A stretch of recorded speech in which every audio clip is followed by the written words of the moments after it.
जय माँ लक्ष्मी। आज हम बात करेंगे महालक्ष्मी व्रत कथा के बारे में। कथा सुनने से पहले आप अपने हाथों में थोड़ा सा जल और अक्षत ज़रूर ले लें। तो कथा शुरू करते हैं। श्री महालक्ष्मी व्रत कथा। श्री गणेशाय नमः। एक समय महर्षि वेदव्यास हस्तिनापुर पधारे।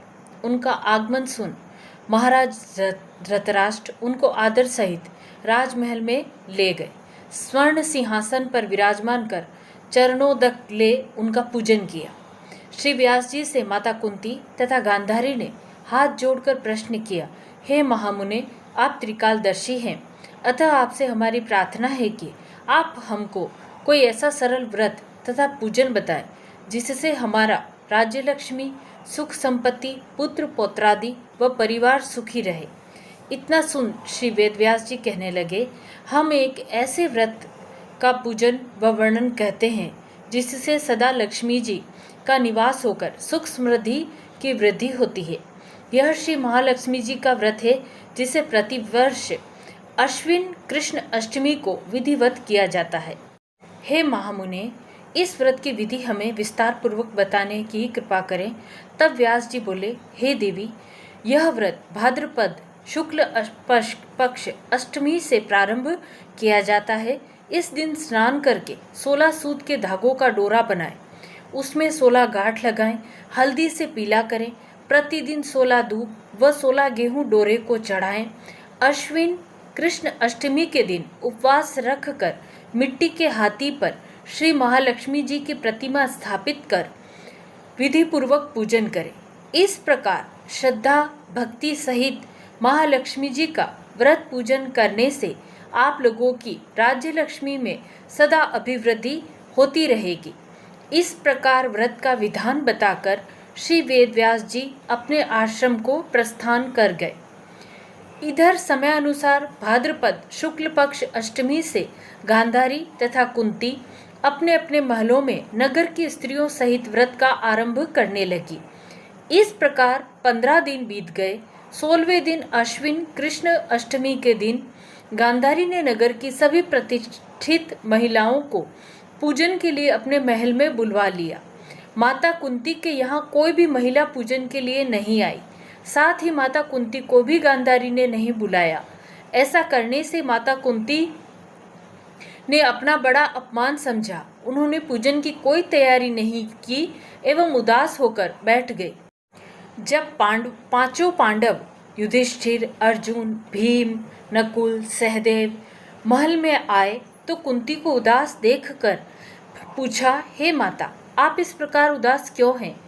आपने पूजन की तैयारी क्यों नहीं की? तब माता कुंती ने कहा, हे पुत्र, आज महालक्ष्मी जी के व्रत का उत्सव गांधारी के महल में मनाया जा रहा है।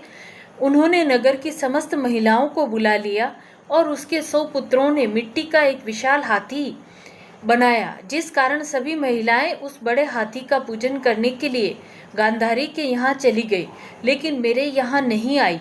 यह सुनकर अर्जुन ने कहा, हे माता, आप पूजन की तैयारी करें और नगर में बुलावा लगवा दें कि हमारे यहाँ स्वर्ग के ऐरावत हाथी की पूजन होगी।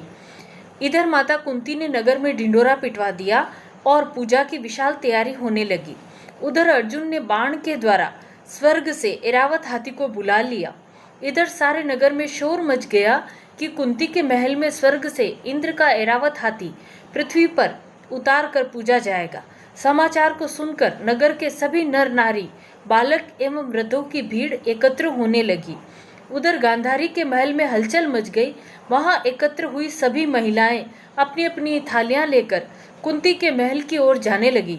देखते ही देखते कुंती का सारा महल ठसाठस भर गया।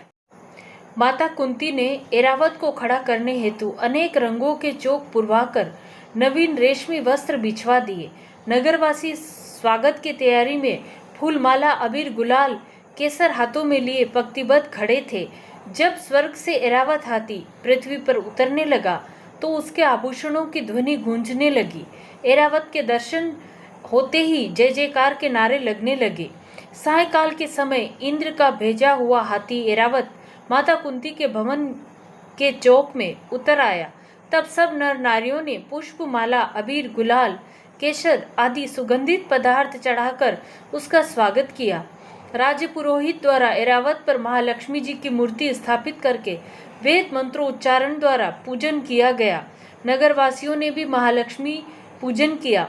फिर अनेक प्रकार के पकवान लेकर ऐरावत को खिलाए और यमुना का जल उसे पिलाया गया। राज्य पुरोहित द्वारा स्वस्ति वाचन करके महिलाओं द्वारा महालक्ष्मी का पूजन कराया गया। 16 गांठों वाला डोरा लक्ष्मी जी को चढ़ाकर अपने अपने हाथों में बांध लिया। ब्राह्मणों को भोजन कराया गया। दक्षिणा के रूप में स्वर्ण आभूषण वस्त्र आदि दिया गया। तत्पश्चात महिलाओं ने मिलकर मधुर संगीत लहरियों के साथ भजन कीर्तन कर संपूर्ण रात्रि महालक्ष्मी व्रत का जागरण किया। दूसरे दिन प्रातः राज पुरोहित द्वारा वेद मंत्रोच्चारण के साथ जलाशय में महालक्ष्मी जी की मूर्ति का विसर्जन किया गया। फिर ऐरावत को विदा कर इंद्रलोक भेज दिया गया। इस प्रकार जो स्त्रियां श्री महालक्ष्मी जी का विधि पूर्वक व्रत एवं पूजन करती है, उनके घर धन धान्य से पूर्ण रहते हैं तथा उनके घर में महालक्ष्मी जी सदा निवास करती है। इस हेतु महालक्ष्मी जी की यह स्तुति अवश्य बोले। महालक्ष्मी नमस्तुभ्यम सुरेश्वरी, हरि प्रिय नमस्तुभ्यम दयानिधे। तो यह थी 16 दिन महालक्ष्मी व्रत की कथा। अगर यह कथा आपको अच्छी लगी हो तो प्लीज़ वीडियो को लाइक, कमेंट और शेयर ज़रूर करें। और आपसे एक निवेदन है, कमेंट में जय माँ लक्ष्मी ज़रूर लिखें। और मेरे चैनल पर अगर पहली बार है तो चैनल को सब्सक्राइब ज़रूर कर लें ताकि आगे आने वाली ऐसी वीडियोस आप तक ज़रूर पहुंच सके। आप सभी पर माता लक्ष्मी की कृपा सदैव बनी रहे। जय माँ लक्ष्मी।